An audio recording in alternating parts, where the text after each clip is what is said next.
Après avoir éliminé l'enfant ultime de la reine fourmi, il prit l'ombre de l'enfant. Son rang est général, et c'est un rang qu'il n'avait jamais vu jusqu'à présent. Il connaît seulement les rangs élite, chevalier et chevalier d'élite. Et cette ombre est générale, ce qui veut dire qu'elle est bien plus puissante que ses autres ombres. Cela a du sens, car de son vivant, il était bien plus puissant qu'un rang S. L'ombre dit « Mon roi, donnez-moi un nom ».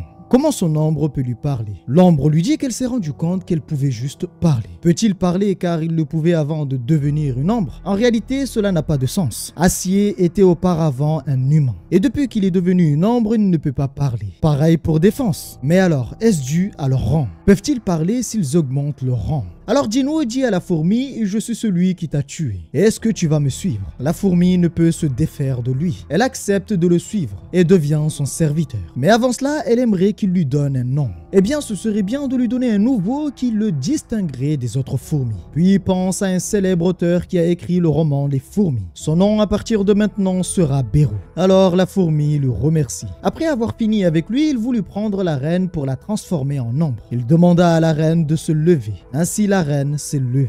Son rang est le même que celui de son fils. C'est un général. Mais une chose étrange se produit. Toutes les fourmis se mettent à hurler. Sa connexion avec les fourmis s'est affaiblie. Alors il demande à Bérou de lui expliquer. La capacité de la reine est innée. Et celle-ci lui permet de contrôler la colonie. Ce qui veut dire que c'est elle qui contrôle toutes les fourmis. Il y a autre chose. Alors il demande encore une fois à Bérou. Pourquoi l'énergie de la reine est faible? L'énergie magique de la reine est utilisée pour la reproduction. Et il est impossible de se reproduire sans enveloppe corporelle. Cela veut dire que la reine ne peut pas se battre. Alors il prit un temps afin de prendre la bonne décision. Il n'est pas nécessaire pour lui d'avoir 2 dirigeants. Il annule donc l'extraction d'ombre, puis demande à ses soldats qu'il n'est pas nécessaire de collecter des cristaux magiques. Il veut les laisser pour la reconstruction de l'île de Jeju. Par contre, il va en garder qu'un. C'est celui qu'il a récupéré lorsqu'il a vaincu Bérou. Le problème actuellement, ce sont les fourmis restantes. Mais Bérou intervient. Il sent ce qui se passe dehors. Les fourmis sont en difficulté car ils n'ont pas de dirigeants. Ils ne sont pas organisés et se dispersent. Il aimerait savoir quel est le nombre total de fourmis. Il y avait exactement 8100 fourmis avant le raid d'aujourd'hui. Et le nombre actuel de fourmis est de 4000 fourmis. Il pensait avoir éliminé plus de la moitié et pensait qu'il en resterait très peu. Alors il aimerait savoir, est-il capable de tous les éradiquer?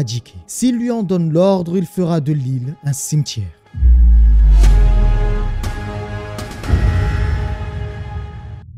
Bien le bonjour pirates, j'espère que vous allez bien. Aujourd'hui va être l'épisode 29 de Solo Leveling. C'est un chapitre assez intéressant car notre bon vieux ami Dino a passé un cap. Un cap que vous allez voir a fait parler de lui un peu partout dans le monde. Et beaucoup de personnes ont commencé à s'intéresser à lui. Maintenant, reste à savoir si ce sont des alliés ou des ennemis. Bon, en passant, encore une fois, aucune nouvelle de son daron. Ah, le frérot, il veut plus rentrer chez lui. Je sais pas ce qu'il fout, mais il a quand même une femme et des enfants qui l'attendent. On sait qu'il est balèze, mais il faudrait quand même rentrer à la maison, mon ami. Enfin bref, pour les nouveaux, comme d'habitude, il y a les playlists dans lesquelles vous retrouverez toutes les séries de la chaîne. Si vous voulez recommencer chaque série, il suffit de sélectionner la playlist qui vous intéresse et de recommencer l'histoire depuis le début. Sur ce, reprenons. L'armée et les chasseurs sont en place et se battent contre les fourmis restantes. Les mages font équipe afin de minimiser les dégâts. Toute la puissance est dirigée vers le ciel dans la direction des fourmis. Les fourmis se dirigent vers le nord et combattent la guilde des chevaliers. Après cela, ce sera certainement leur tour. Il faut les attaquer. La pression est immense et les chasseurs sont désorientés. Certains chasseurs perdent leur sang-froid et laissent place à la peur. Comment est-il supposé combattre ces monstres? C'est un chasseur de rang A qui vient de perdre le contrôle. On croirait voir une coquille vide. Le combat est proche. Les fourmis arrivent en nombre sur les côtes.